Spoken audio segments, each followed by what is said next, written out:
Hi, and welcome back to Living Fiercely, the podcast for high performers who know that life does not wait for you to feel ready.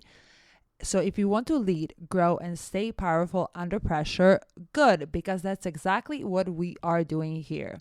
So, let's get started. Today, we are talking about what to do when life knocks you down. Not someday, not when you figured it all out, right now in this moment where you are in, when you are in it, when life hits you down, when your world feels like it just cracked open, when you're tired, maybe even pissed, and still expected to deliver. I know you've been there and we've all been there, but the difference is that not everyone rises. And if you're listening to this, I'm going to assume that you are not here to stay on the ground. So, here is what to do. First is that you have to shift your focus fast. Pain wants your attention. It wants you stuck in your head, replaying what went wrong, spiraling into why me, what I could have done, what I should have not done, and list goes on.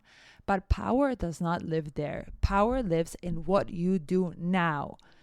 You cannot control everything that hits you, but you can control your next move. So you need to shift your brain from problem to forward action. Acknowledge the pain, acknowledge the problem, but the key here is to get yourself out of that state, to shift your focus to where you want to go. So what is the one thing that you can do today, even if it's something small?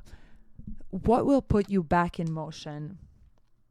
That could be making a decision, making a phone call, taking an uncomfortable action, having a tough conversation, or maybe booking the class, booking that trip, booking that seminar or a show that you wanted to see, or anything that you have been putting off, taking a walk, or just breathing with purpose, pausing. And it doesn't have to be anything dramatic and anything so big. It just has to be forward and it has to shift your focus immediately. Second is that you need to use your body to take the lead. That's why movement is so important and it's actually essential, not just for the aesthetics, but for power, for your mental power. When you're knocked down, when your nervous system goes into survival you start freezing, overthinking, and just checking out. And the fastest way to break that pattern is physical movement. You don't have to go and run a marathon. You just have to move. So you don't even have to go to the gym for 1 hour. Just push the ground, stretch, do a couple push-ups, walk fast, punch a pillow if you have to.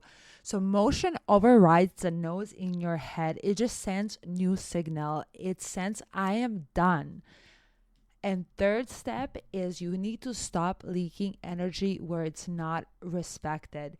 So the wrong people, the wrong spaces, the wrong environment, the wrong routines, they all drain you when you're already low. And this is the time to simplify ruthlessly. You need to cut what is not essential, silence what is distracting you, and you need to say no without guilt. You need your full capacity right now. You cannot be scattered or depleted. And this is how fierce comebacks happen, not when you try to be like some superhuman, but when you simplify, declutter, remove, minimize, and act with purpose. And you need to protect your energy like it's your life force, because it is. And the fourth one is reconnect with your edge. So yes, you've been knocked down and it sucks, but you are still breathing and you still have options. And sometimes that is all that it takes.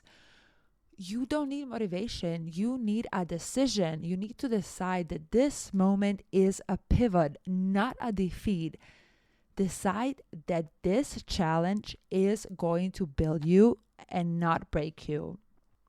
You need to remind yourself who the heck you are. For me personally, it helps me having a support group of people that I know that have my back. Then when I need a pat on the shoulder, and when I need somebody to remind me who the heck I am, I know who to go to. I have friends and support people around me to talk to. So that is really, really important. And it can also, if you don't have close friends or family members like that, it can be a therapist, it can be a coach, but somebody who's going to be your cheerleader, especially at those moments. And you need to remind yourself also on what you have already pushed through, what you have already built, and what you are not willing to give up on, even when it's hard.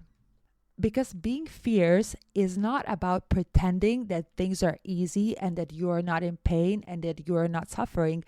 Being fierce is about refusing to quit when things do get hard, when you do get punched, when you are bleeding. Take the hit and regroup, and you need to stand back up sharper, cleaner, and with more fire than ever before.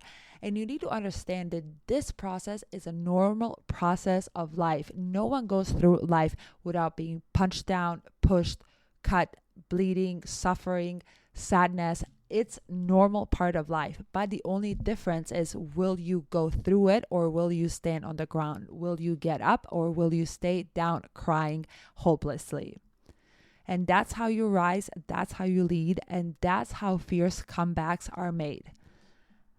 I hope this episode gave you what you need, and if it did, please share it with someone out there who needs this energy and who needs to hear this today. And if you want more, click the follow button, because we are just getting started.